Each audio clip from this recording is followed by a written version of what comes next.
இன்னைக்கு நாங்க தள்ளுவண்டி கடை ஆரம்பிச்சு டே 48. இன்னைக்கு எனக்கு வேலை இருந்துன்னு சொல்லி காலையிலேயே கோயம்புத்தூர் போயிட்டான். கோயம்புத்தூர் போயிட்டு ரிட்டர்ன் வரும்போது இந்த ராய்க்கு பாளையத்துல இருந்து கொஞ்சம் தாண்டி இருக்கிற கொக்கரக்கோ பிரியாணில தான் சாப்பாடு ட்ரை பண்ணலான்னு போயிருந்தான். உள்ள போய் கை கழுவிட்டு சாப்பிடறதுக்குலாம் உட்காந்துட்டான். ஆனா சாப்பிட உட்காந்ததுக்கு அப்புறம் பிரியாணி வர கொஞ்சம் லேட் ஆகுஞ்சு அப்படின்னு சொன்னாங்க. சரி ஓகே நாச்சு ஓகே பரவாயில்லன்ட்டு அங்கிருந்து கிளம்பிட்டான். அங்கிருந்து ரிட்டர்ன் கிளம்பி மேட்டுப்பாளையத்துக்கு வரும்போது இந்த வீரபாண்டி பிரிவுல மெயின்லயே இருக்க அம்பூர் பிரியாணிக்கு தான் சாப்பிடலான்னு போனேன். உள்ள போன உடனே ஃபர்ஸ்ட் கேட்ட கேள்வி ஹலாலான்னு கேட்டான். இது 100% ஹலாலுங்கன்னு சொன்னாங்க. சரி ஓகேன்ட்டு ஹோட்டலுக்குள்ள போய் உட்காந்தேன். ஹோட்டலோட ஆம்பியன்ஸ் நல்லா இருந்துச்சு.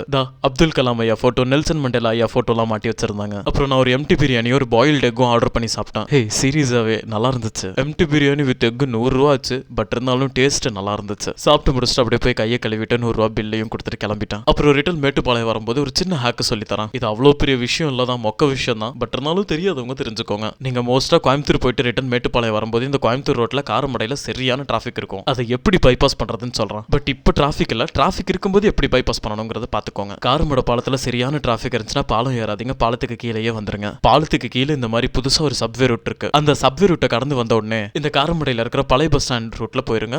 கூட்டம் இல்லாம இங்க ஒரு மாதிரி ரோடு எப்பயுமே ஃப்ரீயா இருக்கும். இந்த ரூட்ல அப்படியே போனீங்கன்னா அந்த சந்தையெல்லாம் தாண்டி இந்த ரூட்டை பிடிச்சிருவீங்க. இந்த ரோட்லயும் எப்பயுமே சரியான டிராஃபிக் ஜாம் இருக்கும். அதனால இந்த ரோட கிராஸ் பண்ணி கோயில் ரோட பிடிச்சிருங்க. அந்த கோயிலை தாண்டி சொர்க்கவாசல் ரூட்டை தாண்டி அப்படியே நேரம் வந்து லெஃப்ட் எடுத்தீங்கன்னா பள்ளிவாசல் போற ரூட். அந்த பள்ளிவாசலையும் தாண்டி ரோட கிராஸ் பண்ணோம் அப்படின்னா மேட்டுப்பாளையம் ரோட்டை பிடிச்சிடலாம். ஓகேவா? அப்புறம் இப்போ நான் சொன்ன ரூட் எல்லாம் 2 வீலருக்கு மட்டும் தான். அதுக்கப்புறம் அப்படியே பீஸ்ஃபுல்லா மேட்டுப்பாளையத்துக்கு போயிடலாம். ஓகே சரி ஓகே அடுத்த வீடியோல பார்க்கலாம். Bye bye.